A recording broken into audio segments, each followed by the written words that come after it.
If you've never heard of JCS, they're a criminal psychology, and they've posted many videos.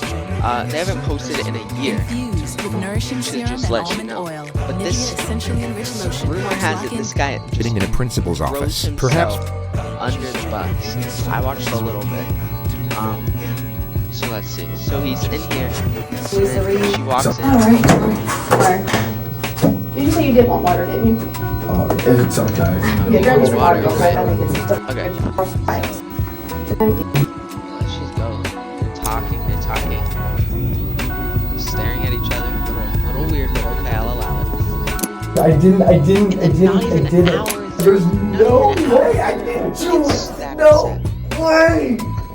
Jesus.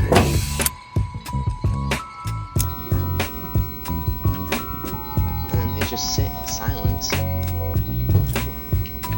Why did you guys say? Why did you guys come in and say?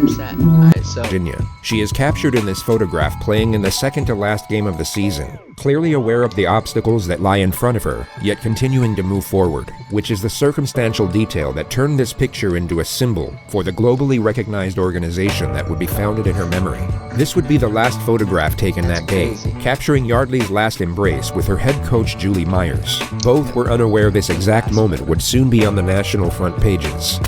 On May 3, 2010, at roughly 2:15 a.m., Yeardley's roommate returned from a night out to their So he gets private rich off school of in lumber. Bethesda, Maryland, with annual tuition fees of up to $50,000. George was the star player of Let's just go back. Without talking. Let's just go. It was around then when she noticed bruising on his knuckles and cuts on his forearm, at which point George was no longer a person of interest. He was the prime suspect.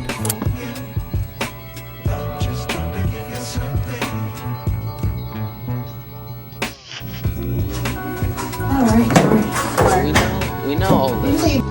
Time is. What's that? Drama papers do. Be very safe to assume that he at this moment is unaware that Yeardley has died.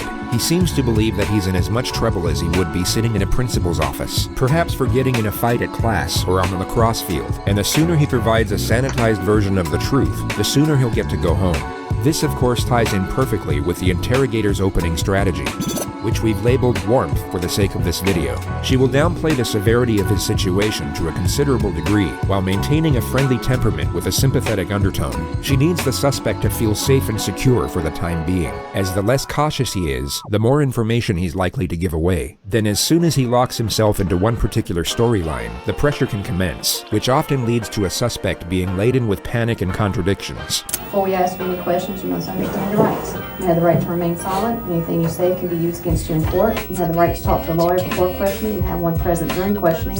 If you cannot afford a lawyer, one will be provided for you. And if you're willing to talk to us now, you have the right to stop talking anytime.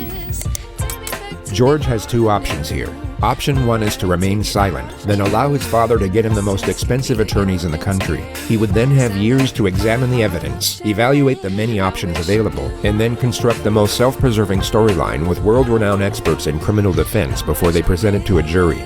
Unfortunately for George, he takes option 2, but before he does, rewatch the flawlessly reassuring manner in which he's given the final piece of the Miranda warning.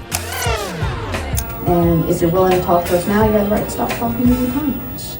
Got it? Yep. Awesome. Just need your signature there, that you understand your rights and are willing to talk to us.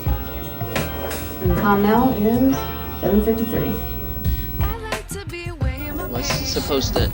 All right. Not silent. Let's kind of start. I'm going to kind I've of never ask you been some guilty questions, of and murder. Alexa will explain things a little bit later. Tell me about your day yesterday. Well, it's not found. Played That's a joke. golf. Please don't come out with kids. My parents is a father's son, buddies. Who was your argument? Let's go. Yeardley is my former girlfriend, Okay. which is what it's about, which I understand. But he, like, caught Former himself. girlfriend. Who was your argument?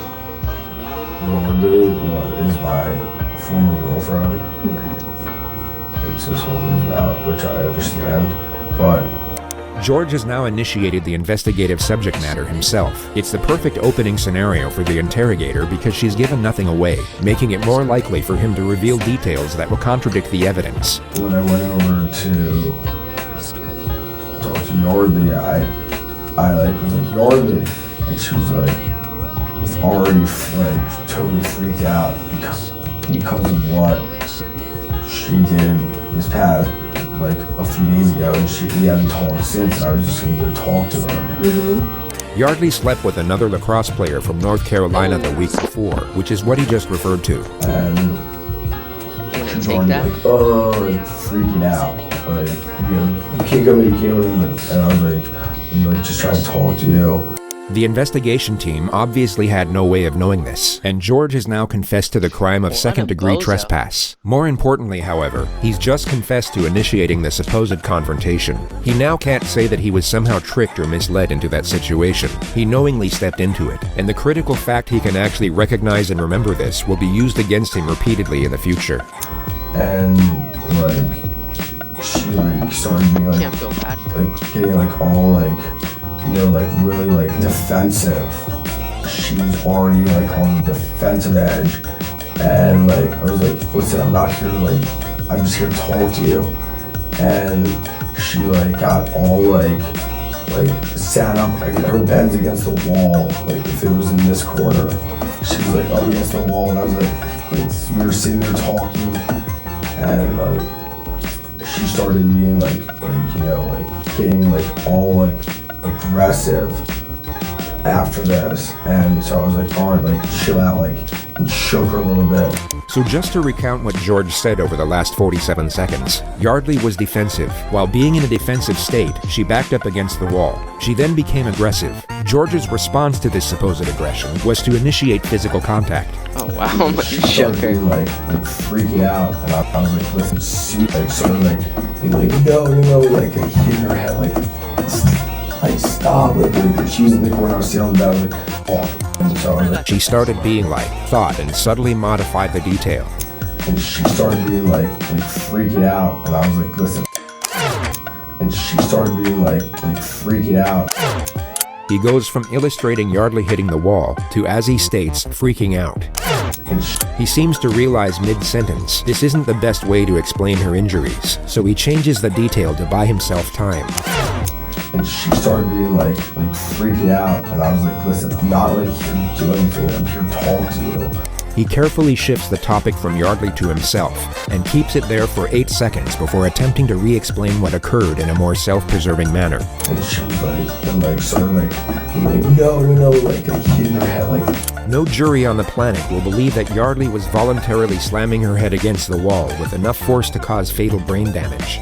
All George has done here is give away the fact that he knows Yeardley has sustained some type of head injury and now lied on record about how it was inflicted. I was like, Yeardley, like, what the hell, like, Whoa, we were just gonna language. talk, and like, it was not at all like a good conversation Just because drink your water, bub. that's like, she was already like freaking out, just even seeing me there. I'm not even a detective. I'm like, Okay. it's What happened stupid. next? What happened next, and she just kept hitting her head against the wall while she was sitting on the bed, and I was like, I grabbed her and I like shook her. I was like, stop, like, we need to, like, and looked at her. I was like, we need to like talk about this. Like, I mean, I was on holding her arm and stuff, but like, I never struck her. I never like hit her like in the face or anything. I was just like, we need to talk. And she was so like, oh, I knew what's the word. Like, you know, like flopping a fish out of the water, like so, like all this, and I was like, listen, like, I'm not here to like fight with you or like do anything, like, He just here to talk to you, shaking her and like, pretty much she's throws like, himself. no, So thank you so much for watching. Please like and subscribe and see you in the next one.